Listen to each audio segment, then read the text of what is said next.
Hi, good morning. ముందుగా మీ అందరికీ శ్రీ హనుమాన్ జయంతి శుభాకాంక్షలు.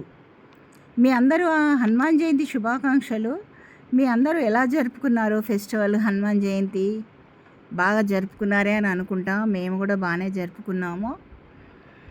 ఇప్పుడు ఈ పార్టీ ఏంటి అంటే, ఇప్పుడు మా పాప వాళ్ళ ఫ్రెండ్ సర్కిల్ అంతా కూడా ఎంజాయ్ చేస్తున్నది. ఏంటి అంటే, ఇది అక్కడ ఆర్మీలో పోస్ట్ అనమాట. అంటే ఇప్పుడు జేసీఓ అవేవో ఉంటాయి. నాకు కరెక్ట్గా అంత ఐడియా లేదు. ఇప్పుడు మా అల్లుడు జేసీ అయితే అందులో ఆ జేసీ మిసెస్లు అందరు కూడా జేసీ వాళ్ళందరిది ఒక పార్టీ మొన్నటి వరకు జరిగింది. ఏంటంటే అందరు పిల్లలది అంతా చిల్డ్రన్స్వి ఈవెంట్స్ అలా జరిగిందనమాట. ఇప్పుడు ఈ జేసీ వాళ్ళందరూ జెంట్స్ అంతా ఒకవైపు, లేడీస్ అంతా ఒకవైపు ఎంజాయ్ చేసుకుంటారనమాట. ఇక ఇవాళ అంతా మొత్తం వాళ్ళు అంటే 11:30 నుంచి నైట్ వరకు ఫుల్ ఇంకా స్నాక్స్ దగ్గర నుంచి స్టార్ట్ అనమాట. వాళ్ళు ఇంకా ఎంజాయ్ చేస్తూనే ఉంటారు. మనం కూడా చూద్దాం వాళ్ళు ఎలా ఎంజాయ్ చేశారు ఏంటి అనేది. ఎందుకంటే మనం ఇంట్లో ఎప్పుడు ఏదో ఒక పని చేసుకుంటూ ఇదే ఇల్లు అనే ఉంటుంది. మధ్యలో మనకి కొద్దిగా ఎంజాయ్మెంట్ అంటూ ఉండాల. మానసికంగా మనకి వాట్సాప్, యూట్యూబ్ ఇవన్నీ రావటంతో అయితే ఈ యూట్యూబ్ రావటము ఇవన్నీ రావటంతో అయితే మనం అసలు ఫ్రెండ్ సర్కిల్ కలవటం కానీ ఏది జరగట్లేదు. కాకపోతే వీళ్ళ దగ్గర ఏంటంటే ఇప్పుడు ఈ పెద్ద పాప దగ్గర అయినా అంతే, చిన్న పాప దగ్గరైనా అంతే. 1 మంత్ 2 మంత్స్ అయిపోయింది అనుకుంటే ఏదో ఒకటి జస్ట్ గెట్ టుగెదర్గా ఏదైనా ఒక పార్టీ అరేంజ్ చేసుకొని చేస్తారనమాట. అట్లా ఇప్పుడు ఈ ఆర్మీ వాళ్ళ దాంట్లో వీళ్ళకి జేసీఓ పార్టీ అని ఉంటుంది. ఆ పార్టీ చేసుకుంటున్నారు ఇవాళ. తను ఇవాళ పార్టీ అంటే ఈరోజే పార్టీ జరుగుతుంది అక్కడ వాళ్ళకి. ఆ పార్టీలో అంతా అయిపోయిన తర్వాత కాసేపు అందరూ వాళ్ళు మాట్లాడుకోవటం, చేయటం, ఎంజాయ్ ఇక ఆడుకోవటం అవన్నీ చేసుకుంటున్నారు. అవన్నీ వీడియోస్, ఫొటోస్ అన్నీ పెట్టింది మా పాప. సాంగ్స్ తోటి లెంత్ వీడియోలో పెడితే కాపీరైట్ వస్తుంది. అది నాకు అర్థం కాకుండా నేను లెంత్గా సాంగ్ పెట్టినాను అనమాట, స్నేహమేరా జీవితం అని. దానికి కాపీరైట్ వచ్చింది. మొన్న కూడా లెంత్ వీడియోలో పిల్లలది పెడితే అందులో కూడా కాపీరైట్ అని వస్తుంది. నాకు ఇప్పుడు అర్థమైంది, అంటే అంత లెంతీ సాంగ్ పెట్టకూడదు అని.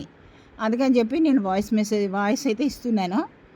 ఇప్పుడు ఇక్కడ కూడా ఇదే మా పాప, నేను అన్నాను కదా తన కోరియోగ్రాఫర్ డ్యాన్స్ నేర్పించడం, భరతనాట్యం నేర్పించటము, జంబో అదేమంటారు ఇది ఎక్సర్సైజ్ కూడా ఏదో ఉంటుంది కదా, ఆ డ్యాన్సు అన్నిట్లో ఉంటుంది అనమాట. మా పాప అందరికీ నేర్పించటము, వాళ్ళు ఎర్లీ మార్నింగ్ ఒక ఎక్సర్సైజ్ లాగా, వాటి నేమ్స్ ఏందో నాకు అంత ఐడియా లేదు, అట్లా ఇవన్నీ నేర్పిస్తూ ఉంటుంది. ఇక అక్కడ కొంచెం క్లోజ్ అయిపోయింది. ఇంకా వాళ్ళకి పోస్టింగ్స్ కూడా ఇప్పుడు ఈ మధ్య ఎప్పుడో వాళ్ళకి అందరికి కూడా పోస్టింగ్ కూడా ఎక్కడెక్కడ ఎవరెవరికి వస్తుందో తెలియదు. అందుకే ఇప్పుడు అందరం కలిసి అయితే ఒక పార్టీ అయితే అరేంజ్ చేసుకుందామని చెప్పి పార్టీ అరేంజ్ చేసుకొని మంచిగా మస్తు ఎంజాయ్ చేసుకుంటున్నారు. నాకు ఇక్కడ హ్యాపీ అనిపిస్తుంది వాళ్ళని చూస్తుంటే. ఇంకా మా అల్లుని వాళ్ళది కూడా పెట్టండి నాన్న చూస్తుంటే, లేదు ఇష్టం ఉండదు అని అంటే, ఇంకా సరేలే మీదనే పెట్టమ్మా అంట. వీళ్ళు ఏ ఫొటోస్ కానీ వీడియోస్ కానీ ఏదైనా ఉంటే నేను పెడతాను యూట్యూబ్లో అంటే అంత నచ్చదు అంటారు.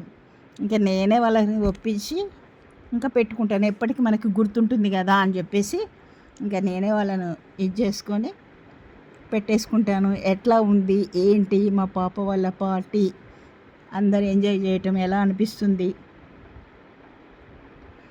కామెంట్ బాక్స్లో కామెంట్ చేయండి. Okay, have a nice day, kiss smile, take care, bye. ఇంకో మంచి వీడియోతో మీ ముందుంటాను. కానీ అదేమంటారు మన హనుమాన్ జయంతి అయితే ఒక్కొక్కరు ఒక్కొక్క చోట ఒక్కొక్కసారి అంటున్నారు. నాకేం అర్థం కాలేదు. నిన్న కొంతమంది చేసుకున్నారు, మళ్ళీ ఇప్పుడెప్పుడో డేట్ అంటున్నారు. మొన్న కూడా శ్రీరామనవమి కూడా 26th అని, మళ్ళీ 28th ఏమో 27th చేసిండ్రు. అది చూడండి ఎంత బాగా ఎంజాయ్ చేస్తున్నారా. Okay bye, have a nice day, keep smile, take care, bye. ఇంకో మంచి వీడియోతో మేము ముందుంటా.